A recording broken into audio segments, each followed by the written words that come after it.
Kasus suap cek pelawat pemilihan Deputi Gubernur Senior Bank Indonesia menggegerkan kita semua. Puluhan politisi Senayan periode 1999-2004 terpaksa mendekam di penjara. Pengungkapan kasus ini sejatinya bukan murni prestasi KPK semata. Aliran 480 lembar cek pelawat senilai 24 miliar rupiah keluar dari mulut Agus Condro saat politisi PDIP tersebut diperiksa KPK sebagai saksi kasus aliran dana BI senilai 100 miliar rupiah. Di hadapan tim penyidik KPK, Agus bernyanyi adanya aliran dana dalam pemilihan Deputi Gubernur Senior Bank Indonesia pada 8 Juni 2004. Bahkan Agus Condro mengaku turut menerima uang 500 juta rupiah setelah mayoritas anggota Komisi Keuangan memilih Miranda Gultom menjadi Deputi Gubernur Senior Bank Indonesia pada 2004 lalu. Pengakuan ini sontak mengagetkan Senayan. Sejumlah politisi pun bergiliran dipanggil KPK hingga akhirnya didakwa terlibat kasus suap cek pelawat tersebut. Pengembangan kasus suap ini juga menyeret sejumlah orang, di antaranya Nunun Nurbaiti yang juga dituduh berperan atas guyuran uang di Senayan untuk memenangkan Miranda sebagai Deputi Gubernur Senior BI. Sama halnya dengan Nunun, Miranda tak lepas dari jerat hukum. KPK pun menetapkan Miranda sebagai tersangka. Namun, hingga saat ini siapa pemilik cek pelawat tersebut masih belum terkuak.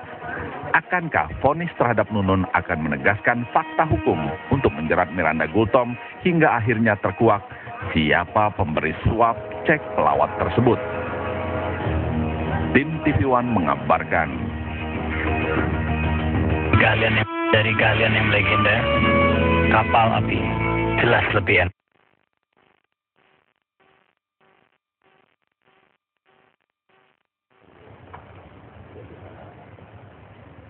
Iya, ada yang menerima, jelas ada yang memberi. Benar sekali.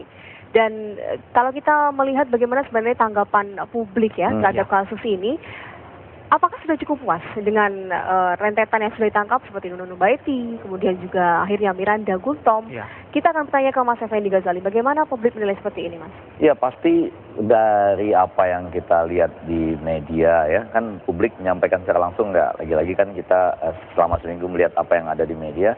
Rasanya publik mengapresiasi sekali apa yang dilakukan oleh KPK ini. Bahkan sebetulnya mereka bilang kok lama sekali misalnya itu satu ya. Tapi yang kedua saya agak serius untuk mengatakan bahwa ini lama-lama kasus cek pelawat ini bisa jadi cek pelawak loh ini ya. Cek pelawak. Cek pelawak. Karena takut landai. Yang seperti Anda bilang tadi, masa yang nerima udah dihukum, yang menyalurkan sudah dihukum. Sekarang ini yang dalam tanda petik dianggap diuntungkan sudah ditahan. Yang ngasih juga belum pernah ada. Ini kan jangan-jangan satu-satunya kasus di dunia yang lucunya seperti ini. Bisa. Nah karena itu tadi saya mengatakan mungkin sekarang tiga hal. Yang pertama kita dorong KPK untuk menjadi lebih berani. Kenapa kita dorong KPK untuk menjadi lebih berani? Karena kelucuan ini pasti menunjukkan orang yang super kuat di belakangnya. Ya kan? Iya. Karena kan ini media nggak demikian bodohnya. Reporter tidak demikian bodohnya. KPK juga tidak demikian kurang cerdasnya sehingga tidak mampu ke sini gitu ya. Jadi barangkali insting KPK sudah ada. Tapi untuk sampai ke sana ini belum menemukan jaring-jaringnya. Super kuat ini apa maksudnya? Nah, super kuat barangkali jujur saja pasti orang-orang yang dalam paling tidak di bidang saya komunikasi politik, orang yang dekat dengan kekuasaan. Yang artinya sekalipun Anda punya misalnya Anda perlu 10 bukti. Anda punya 7, Anda belum berani langsung sana gitu. Karena Anda bayangin ini 8, 9, 10 nih bisa mukul balik. Lebih spesifik, Mas. Bisa mukul balik. Kategori super kuat. Super kuat itu pasti dekat dengan kekuasaan ya. Artinya ini kan sampai saat ini saya yakin KPK dan kemudian juga teman-teman media ya kalau melakukan investigative reporting enggak. Tapi kita malah takutnya berspekulasi. Iya enggak, jangan kita. Tapi menurut saya gini, kan ini sudah mengumpulkan ini ya, data, mengumpulkan perkiraan-perkiraan. Dan jadi waktu explore kasus ini saya bayangin di mejanya KPK itu jangan-jangan 3 meja disatukan itu. Terus ini ke sini sudah. Tapi mungkin ada beberapa poin yang belum sampai ke sana. Kita ke Mas Edi. Mas Edi, kalau kata Mas Effendi bahwa ada orang super kuat yang juga dekat dengan kekuasaan. Apakah menurut Mas Hedi? Saya yakin Bang Effendi ya, pasti ya. Yang namanya dekat kan tidak semata-mata kelihatan dekat terlihat di publik tuh ya. Bisa dekat tapi Dekat di hati ya. dekat di hati itu. Yang agak dekat penting hubungan dekat di batin, ya. Dekat di bisnis, dekat di kepentingan. Sudah terkuak atau mulai apapun. dengan bisnis, sudah dengan Iya. Berarti kekuasaan. pengusaha jangan-jangan. apa? Jangan-jangan pengusaha. Sekali lagi jangan berspekulasi ya. Bisa. Tapi ini kan soal soal cek-cek dan Iya. perbankan. Iyalah pasti ada. Ya pasti ada kaitannya dengan sana. Usaha. Ya. Tapi yang penting sebenarnya, seperti tadi dirisaukan Bang Effendi, ini penyalurnya sudah ditangkap, orang yang diduga diuntungkan sudah ditahan, Iya. bahkan yang menerima sudah dipenjara semua ya. Terus siapa yang memberi penyandang dananya sama sekali belum, bahkan operator penyandang dana pun belum ditangkap. Iya. Ini yang agak memprihatinkan. Mestinya paling tidak lah kalau nggak berani menangkap penyandang dana utamanya, mbok ya operator-operator itu ditangkap itu loh. Gitu. Jadi orang jadi nggak ini. Kalau dari Tempo sendiri yang sering mengulik-ulik, melakukan investigasi ini Mas Baru, gimana nih Mas Baru? Iya, tentu hasil investigasi kami itu juga ada ya, tapi semuanya kan ada berbagai levelnya. Ada yang level yang kita baru menerima informasi awal, ada yang sedang kita dalami. Ya, kita juga tidak bisa. Bisa disebutkan kriteria secara Iya. spesifik. Nah, saya ingin menambahkan tadi yang dikatakan oleh Mas Effendi ya. Jadi apa reaksi publik untuk ini? Publik menanggapi dengan positif. Saya setuju, tapi ada kekhawatiran saya. Karena lama-lama nanti publik itu udah nggak mau peduli lagi. Bodoh amat lah ini soal, paling juga hukumannya sekian, cuma berapa tahun, cuma 2 tahun. Lebih lama koruptor itu dihukum lebih ringan daripada misalkan hukuman untuk Ariel misalnya. Lama-lama tidak Seperti itu. percaya. Lama-lama tidak percaya, sehingga orang akhirnya muncul apatisme. Nah inilah memang tugas kita semua ya, TV One, semua media, bahwa ada persoalan yang serius, magnitudenya itu besar sekali. Kelihatannya 480 juta ini persoalan kecil, karena dibanding dengan 480 miliar persoalan kecil gitu ya, dibanding dengan korupsi-korupsi yang lain. Tapi bagaimana sebuah kebijakan publik bisa dipengaruhi dengan cara-cara yang tidak benar, itu kan persoalan serius buat kita. Nah disitulah yang memang publik harus betul-betul tetap terjaga untuk melihat ini, jangan pesimis dengan pemberantasan korupsi ini. Mas Effendi, jika kita lihat alternatif untuk langkah pertama KPK ini seperti apa Saya menurut sih, Mas Effendi? kalau saya kan bukan orang hukum gitu ya, tapi berusaha melihat urut-urutan nama-nama yang katakanlah kan sekarang kita udah urut nih, kalau kita pakai logika sederhana, mudah-mudahan logika publik di luar Kita situ ya. melihat alurnya itu sudah jalan Alurnya ini kan ya, katakanlah dianggap sekarang Bu Miranda yang ditahan ini sebagai yang diuntungkan ya.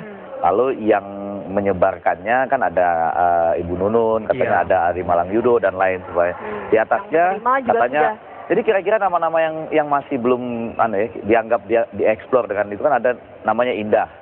Ternyata tidak seindah itu menemukannya, sampai sekarang belum menemukan. Tanda tangannya aja yang tahu lah. Budi Santosa dalam itu. Lalu ada Hidayat Lukman ya. Kemudian ada Ferrien yang dinyatakan sudah meninggal. Nah kalau pasal ini disatukan, barangkali kita akan lebih mendapat gambaran yang lebih jelas lah paling enggak ya, sebelum kita bisa menebak, oh sebetulnya ini gitu. Nah kita mudah-mudahan kita dorong KPK, karena saya yakin KPK bekerjanya kan sistematis, dan bagi kita sih terasa pelan banget. Nah itu karena sistematis ada kesan pelan. Iya, justru karena mereka harus hati-hati kan. Saya bayangkan sih kalau ini 10 bukti atau 10 tahap gitu, saya rasa mereka udah sampai di 7 sampai 7,5 lah. Tinggal beberapa ini kan, ya memang Indah belum sempat dan dipanggil atau tahapnya ini ke sana, mesti ke sana kan. Tahapnya sekarang sudah tahapnya harus di sana. Bukan cuma berhenti pada Miranda, tapi harus tahap ke siapa sih penyandang dana. Ditahannya Miranda, mesti tahap berikutnya harus ditahan atau ditangkap paling tidak penyandang dana. Itu. Kalau tidak berani penyandang dananya, ya paling tidak operator-operator penyandang dananya. Gitu. Paling tidak itu. Kalau saya malah ditanya dulu aja udah kan, bagus, ditanya-tanyakan ya kan, sebetulnya ada satu gambaran ya betapa sulitnya KPK itu untuk menginvestigasi kasus ini. Sumber kami di KPK mengatakan pada pemeriksaan salah satu saksi dari salah satu bank yang jelas-jelas dia memiliki hubungan keluarga dengan seseorang yang diduga ada kaitannya dengan kasus ini. Ketika ditanya, Bapak kenal nama ini? Dia bilang tidak. Padahal jelas-jelas dia ini memiliki hubungan keluarga. Bapak tahu nama si Ek ini? Saya tidak mengenal dia, namanya si Ek. Namanya adalah si Ai. Yang si A itu publik juga tahu siapa itu namanya. Dia betul-betul menghindari betul. Sampai setengah mati ditanya oleh KPK tidak bisa. Nah itu salah satu contoh kesulitannya di situ. Tapi bukannya KPK juga sudah mendapatkan informasi terlebih dahulu itu? Tentu itu hanya salah satu cara untuk mengetahui informasi ya. Pengakuan itu kan hanya salah satu alat bukti. Ada cara-cara yang lain. Tapi problemnya adalah bukti keras pun juga tidak mudah untuk didapatkan oleh KPK. Berarti tidak harus ada berani yang lantang berbicara, yang mengeluarkan itu. Enggak, juga bukan cuma lantang berbicara. Saya yakin media kita ini paling tidak teman-teman yang punya laporan investigatif itu pasti berani lantang berbicara. Cuma bagi mereka juga rasanya sedang sedang menuju ke sana. Jadi mungkin katakanlah kalau KPK itu di titik antara 7,5 sampai 8, teman-teman media kita sudah sampai ke sana juga. Mungkin agak butuh waktu nih ya. Kita untuk bergerak juga ya. Untuk menemukan nanti, oh ternyata ini nih, ini yang diuntungkan karena itu kaitannya dengan ini, atau orang ini yang namanya ada, yang tanda tangannya ada, tapi sekarang ini adanya di mana? Misalnya ya, clue-clue seperti itu ditemukan. Kita tunggu. Kita lebih, Dan kita dukung sepenuhnya kinerja KPK. Dan ini kita berharap jangan sampai kasus cek pelawak. Cek pelawak menjadi cek pelawat. Ya, kita percayakan semua kepada KPK. Semoga KPK juga dengan mudahnya untuk memberikan informasi mengenai siapa pemberi donor kasus ini. Di segmen selanjutnya kita akan membahas tentunya kabar yang tidak kalah menarik tentang Hambalang. Betul sekali. Usai jeda pada mana? Berikut ini.